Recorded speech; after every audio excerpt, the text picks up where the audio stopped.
Madam, congratulation madam. আপনি MLA হয়েছেন, তার জন্য আপনাকে অসংখ্য অসংখ্য ধন্যবাদ। এরকম যেন ভূতের মুখে রাম নাম শুনছি। মানে ম্যাডাম ঠিক বুঝলাম না। মানে তোমরা তো চাইতে যে নারকেল বেগম এমএলএ হোক, আর আমি ন্যাল ন্যালে গুড় মতন গড়ই বেড়াই, তাই তো? কি বলছেন ম্যাডাম? ঠিকই বলছি। তোমাদের কি উদ্দেশ্য ছিল সেটা তোমার জানা ছিল। তা তোমাদের জন্য ডেকেছি। বলছি কোথায় ট্রান্সফার নেবা? আমার প্রথম কাজ ছিল তো তোমাদের এখান থেকে বিদায় করা। তা বলো তোমাদের কোথায় ট্রান্সফার করবো? না ম্যাডাম, এখান থেকে ট্রান্সফার করবেন না। ছেলে মেয়ে এখানকার স্কুল কলেজে পড়ে। এখন এখান থেকে ট্রান্সফার করে দিলে বড় অসুবিধা হবে যে। হ্যাঁ ম্যাডাম, সামনের বছরই আমার ছেলে মাধ্যমিক পরীক্ষা দেবে। এখন যদি আমরা ট্রান্সফার হয়ে যাই তাহলে তো পড়াশোনার বিশাল অসুবিধা হবে। সেসব কথা আগে মনে ছিল না? আমার সাথে পাঙ্গা নেওয়ার সময় মনে ছিল না? ভুল হয়ে গেছে ম্যাডাম, ভুল হয়ে গেছে। সেই ভুলের প্রায়শ্চিত্ত করতেই তো ম্যাডাম আপনার জন্যই গন্ধরাজ ফুল নিয়ে আইছি। ওইসব ফুল তুলে কাজ হবে না। তাহলে ম্যাডাম? আমার যদি দুটো কাজ করে দাও তাহলে তোমাদের আমি ট্রান্সফার করবো না। একদম ম্যাডাম, একদম। আপনি শুধু বলেন, আপনার কাজ একদম মিনিটেই সমাপ্ত করে দেবো। মুখ দিয়ে যত সহজে বলা যায় কাজটা অত সোজা না। আপনি বলেন তো ম্যাডাম। প্রথম কাজ হচ্ছে 6 ঘন্টার ভিতরে কটকটির ঠাকুমারে যেখানতে পারো সেখানতে উদ্ধার করে নিয়ে আসতে হবে। দ্বিতীয়টা? দ্বিতীয়টা হচ্ছে ফুটোদের নামে এমন কোনো বদনাম দিতে হবে যাতে ওরা গ্রাম ছেড়ে স্বেচ্ছায় চলে যায় আর কোনো উৎপাটাং না করে। এটা কোনো সমস্যাই না ম্যাডাম, আমরা ধরাত করে কালকের ভিতরে সবকিছু ক্লিয়ার করে দেবো। কালকের ভিতরে না, এখন থেকে তোমাদের সময় শুরু। 6 ঘন্টার ভিতরে কটকটির ঠাকুমারে যদি খুঁজে এনে দিতে না পারো তাহলে বাড়ি যেয়ে কেতা কম্বল ঘোষাও। এমন বাগানে ট্রান্সফার করবো যে পায়খানাও খুঁজে পাওয়া না। ওরকম বলবেন না ম্যাডাম, আমরা চেষ্টা করছি ম্যাডাম। চেষ্টা ফেষ্টা জানি না, 6 ঘন্টার সময়, এর ভিতরে যে করে হোক খুঁজে নিয়ে আসো। আচ্ছা ম্যাডাম, বলছি এই ফুলের তোড়াটা রাখেন। এখন এই ফুলের তোড়াটা রেখে দিলাম। 6 ঘন্টার ভিতরে যদি খুঁজে না পাও এটাই তোমার বিদায় সম্বর্ধনা জানাবো, ঠিক আছে? আচ্ছা ম্যাডাম। যাও যাও কাজে লেগে পড়ো। বলছি জল খাবার কিছু লাগবে নাকি? না না না ম্যাডাম, কিচ্ছু লাগবে না, কিচ্ছু লাগবে না। দাঁড়িয়ে দেখছো কি? তাড়াতাড়ি গাড়ি বের করো। চলো। বলছি কটকটি, তোমার কাছে ছোট্ট একটা প্রশ্ন। তোমার কি কারোর উপরে সন্দেহ হয় যে তোমার ঠাকুমাকে আটকে রেখেছে? সন্দেহ কি? ফুটোদের বাড়ির যে কোনো একজনকে নিয়ে আছলা বাস দিয়ে বাড়ো, দেখে নে ঝাপাত করে বলে দেবে যে এই কে কাজটা করেছে আর কোথায় রাখিছে। ঠিক আছে, অসংখ্য ধন্যবাদ। তাহলে কি স্যার ডাইরেক্ট ফুটোদের বাড়ি গাড়িটা নেবো? তাই না তাই কি? চলো, সময় নষ্ট করা যাবে না।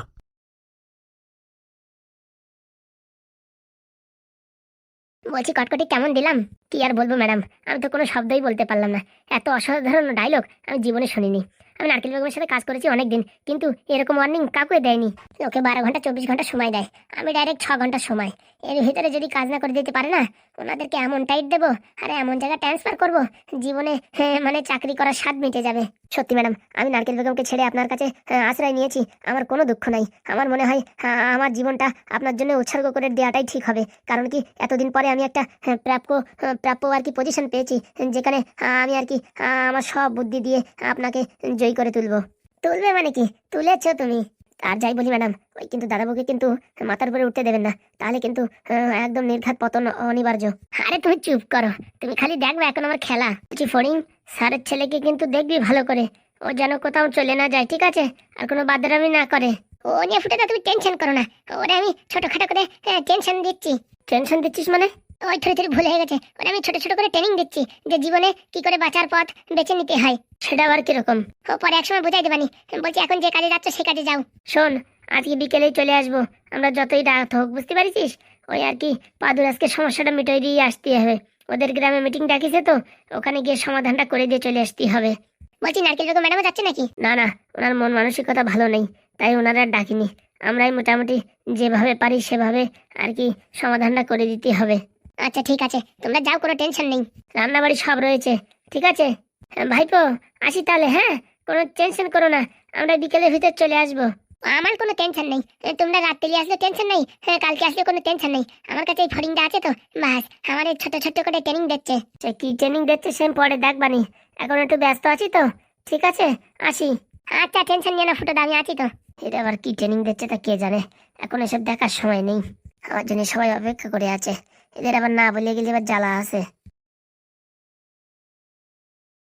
বলছি তুই কি ভয় পাচ্ছিস নাকি? মাথা খারাপ, তুমি থাকতে ভয়? তা কালকে তোরে যেগুলো ট্রেনিং গুলো দিয়েছি সব মনে আছে তো? একদম হুবহু পাই টু পাই। ঠিক আছে, আজকে তোরে নতুন ভাবে মানে মানুষ করবো, বুঝতে পারিস? আজকে এমন তোরে শিক্ষা দেবো, এই শিক্ষা যদি জন্ম ভরে তুই মাথায় রাখতে পারিস, জীবনে কোনোদিন ব্যথা যন্ত্রণা দুঃখ পাবি না। মানে এই যে যে তোর বয়স, এখন থেকে 2 4 5 বছরের ভিতরে তোর কোনো মেয়ের ভালো লাগবে, প্রপোজ করবি, সেখান থেকে প্রেম প্রীত হবে, আবার ধোকা দিয়ে চলে যাবে, সেখানে একটা ফেঁচা ফেঁচা খাবি, ব্যথা যন্ত্রণা হবে, সেইটা যাতে না হয় তার জন্য তোর আমি এখন থেকে ট্রেনিং দিচ্ছি। ছাকা খাবো মানে বুঝলাম না। আরে প্রেম প্রীত করবে ছাকা খাবি না তা বললি হয়? কি কথা বলছো তুমি? কোথায় ভালো কথা বলবা, তা না তুমি এইসব উল্টো পাল্টা বলছো কেন? কাউরি ভালোবাসো নাকি? না মানে ভালোবাসি না, ওই একজনকে একটু পছন্দ করি, হয়তো ওখান থেকেই ছাকা খাবা। এই তুমি কি করে জানলে? আমার হাত পা এমনিতেই সরু হয়নি, বুঝতে পারিছো? ট্রেনিং নীতি নীতি কেলানো খাতি খাতি হাত পার রক্ত সব শুকোয় সরু হয়ে গেছে। মানে ঠিক বুঝলাম না। শোনো, তোমার আমি যে বুদ্ধি দিচ্ছি এই বুদ্ধিতে চলবা, জীবনে উন্নতি করতে পারবা, নাই তো হাতে হেরিকেন আর পিছনে বাস। মানে বুঝলাম না। এই দেখো, প্রত্যেকটা মেয়ে কি চাই? তারা ঘুরতে যাবে, খাতে যাবে, ড্যান্স করবে, তোমার সাথে এদিক ঘুরবে ওদিক ঘুরবে, জামা কাপড় কিনে দাও, হামক টামক কিনে দাও, শেষকালে বাপের দেখা ছেলের সাথে বিয়ে করবে, চাকরিওয়ালা সরকারি টাকা, বুঝতে পারিছো? কি বুঝাচ্ছ তুমি আমারে? এটা আমার মাথার উপর দিয়ে যাচ্ছে। তোমার সাথে একটু প্রেম প্রীত বেশি হবে কেন? তুমি হেডমাস্টারের ছেলে তো, মালকড়ি অনেক আছে, বুঝতে পারিছো? বাপের কাছে সেই টাকা ঝাড়ার জন্য অনেক মেয়েরা তোমার প্রপোজে হ্যাঁ বলবে, তারপরে এই 6 মাস খানিক ঘুরোইয়ে পয়সা করি ফোন গাটা সব লুটমার করে মাঝে একটা নাতি দিয়ে চলে যাবে। তুমি এসব কি করে বলছো? অভিজ্ঞতা ভাই, অভিজ্ঞতা। এই মলিছে, এরকম অভিজ্ঞতার মানুষ তুমি জীবন দেখিনি। আমার কাছে মন্ত্র নাও, জীবনে দেখবা কোনদিন প্রেমে ছাকা খাবা না।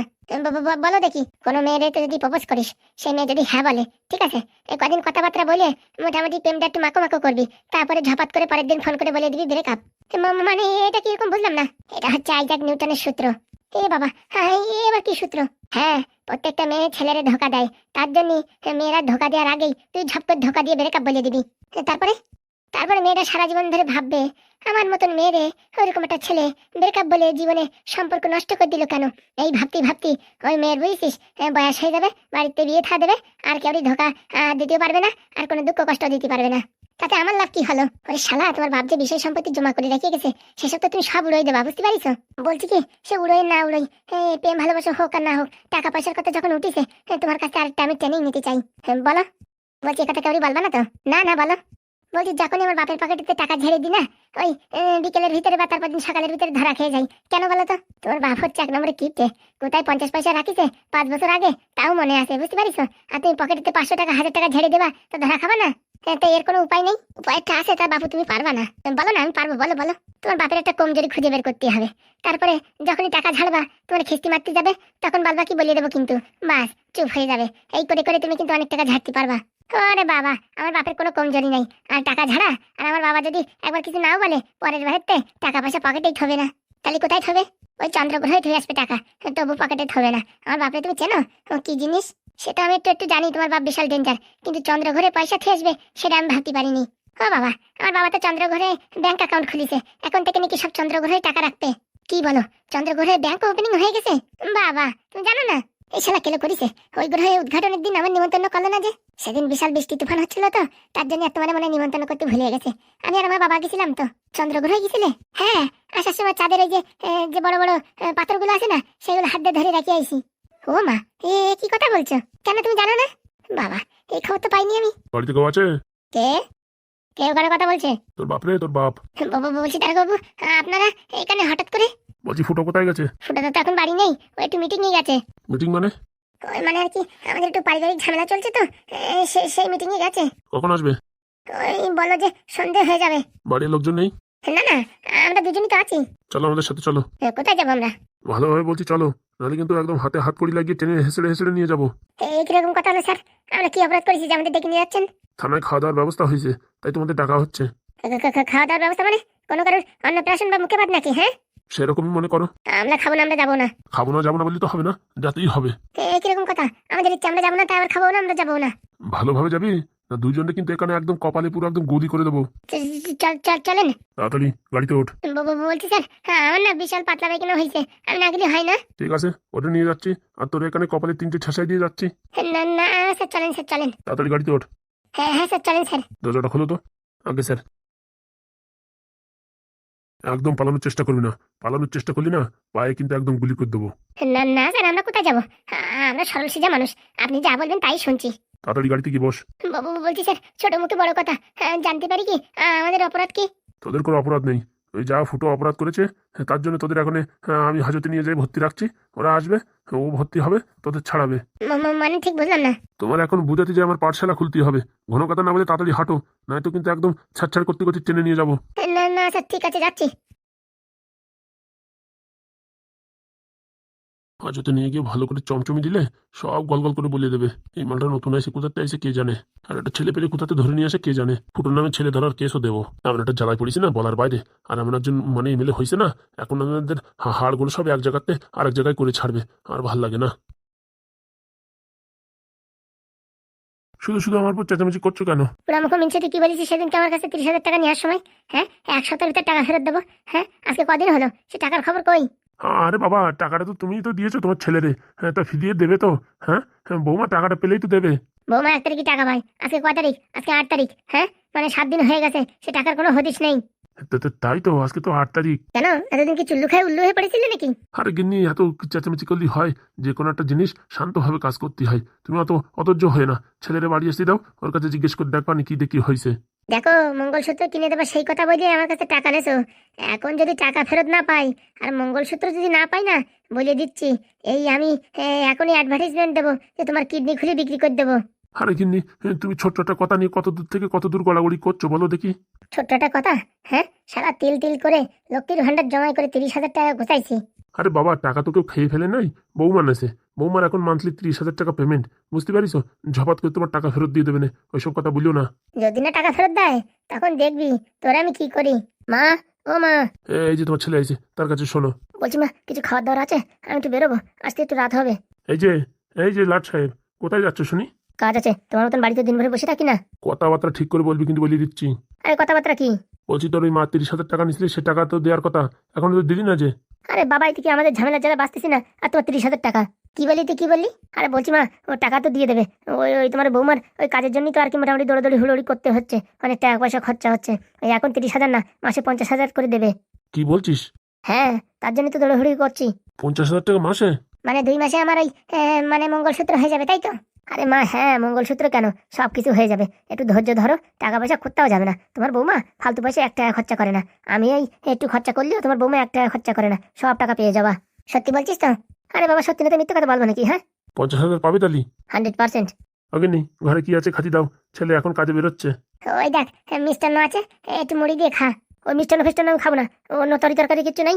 ওই একটু মাংসের ঝোল দিয়ে মুড়ি আছে, খাবি? ঠিক আছে, যা যা তাড়াতাড়ি খেয়ে নে।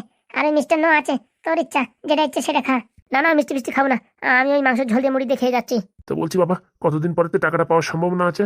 আরে বাবা, এখন প্রচুর ঝামেলা। ওরা আবার ওদের বাড়ি আসবে মিটিংয়ে, তার আগে আমরা ওই উকিলের বাড়িতে যাইয়ে জিনিসপত্র সবকিছু সই স্বাক্ষর করা নিয়ে ওইগুলো আবার জমা করতে হবে, অনেক ঝামেলা। এখন কথা বলার সময় নেই। মোটামুটি আন্দাজ একটা ডেট দে। মনে করো সামনের মাসের থেকে 50 করে পাবে। আচ্ছা ঠিক আছে, আর এই মাসের 30? এই মাসে যে 30 দেবে, সেই 30 ওখান থেকে আবার 20,000 টাকা ওই উকিল বাবুর দিতে হবে। আর যে 10,000 টাকা থাকবে, তা অনেক খরচা খরচা আছে, লোকজনের পিছনে খরচা করতে হবে। মানে এই মাসে আমি টাকা পাবো না, সামনের মাসে পাবো, তাই তো? হ্যাঁ, সেটাই ধরো। ঠিক আছে, কোনো চাপ নেই। 50 1 লাখ টাকা দিলে পারে ভালো একটা মঙ্গলসূত্র হয়ে যাবে। আচ্ছা তাহলে এখন একটু খেয়ে নি, তোমরা হিসাবপত্র পরে করো। যা যা যা, খাওয়া দাওয়া করে নে।